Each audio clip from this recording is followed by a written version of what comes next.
Les gestes au Kazakhstan et en France. La langue orale et écrite n'est pas le seul moyen de communication parmi les gens. La langue corporelle aussi joue un rôle important dans la transmission des idées et intentions de l'interlocuteur. Les Français, comme les Italiens, sont renommés de l'utilisation fréquente et vaste des gestes dans les propos quotidiens. Faire la bise, par exemple, est le salut le plus ordinaire, qui au début est associé avec le français. Les membres d'un familial, des amis et des confrères peuvent échanger des bisous à la vue, à la séparation ou à félicitations. Pour démontrer que vous êtes intelligent et le destin vous a généreusement doué avec la promptitude rapide, dont vous saisissez la vérité plus précisément que les autres, il faut détacher le nez avec un index et dire en même temps «j'ai du nez». Si vous comprenez que quelqu'un vous ment ou vous avez des doutes en renseignement accordé, il faut utiliser un index pour tirer un peu sous un œil et prononcer mon œil. Cette phrase essentiellement veut dire cela n'est pas vrai. Un autre geste amusant est employé pour exprimer le mécontentement quand quelqu'un parle trop beaucoup et devient irritable. Dans ce cas, il faut faire semblant de jouer de la flûte.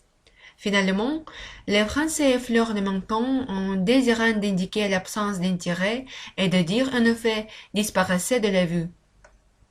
Au Kazakhstan, la gesticulation dans la conversation avec des inconnus n'est pas répandue. Avec des proches et des amis pourtant, les Kazakhs sont plus émotionnels et ouverts. Un des gestes bien connus parmi le peuple soviétique est faire la nique à quelqu'un. Cela signifie un refus de quelque chose. Ce geste plutôt impoli est utilisé par des enfants et des jeunes gens à principal. Il est intéressant qu'autrefois les gens faisaient la nique pour chasser l'esprit malin, parce qu'ils avaient la croyance que des démons ne pouvaient pas passer tranquillement sans démasquer eux-mêmes. Donner de pichonnecs sur la roche signifie un appel à boire l'alcool parmi les Kazakhs et de même les Russes. Ce geste peut être accompagné avec un clin d'œil ou un regard polissant.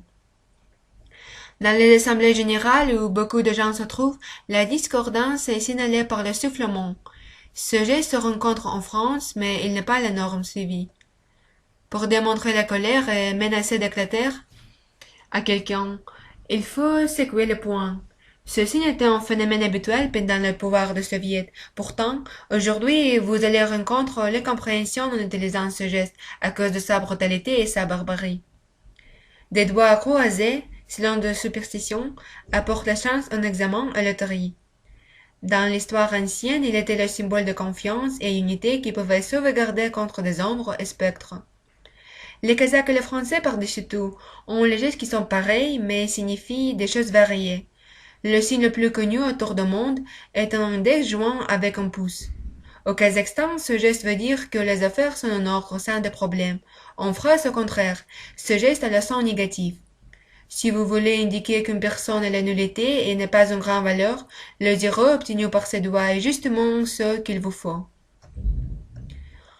Un index mis à côté d'un thème manifeste la stupidité d'un locuteur.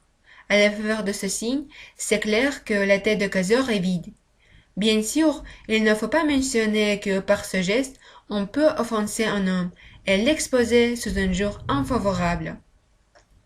Tous les deux pays utilisent un index tourné à côté de soi-même pour appeler ou demander d'aborder quelqu'un. La langue de geste est considérablement différente entre deux pays. Il est facile de ruiner la borne délicate de compréhension mutuelle et d'occurrence en choisissant le geste incorrect.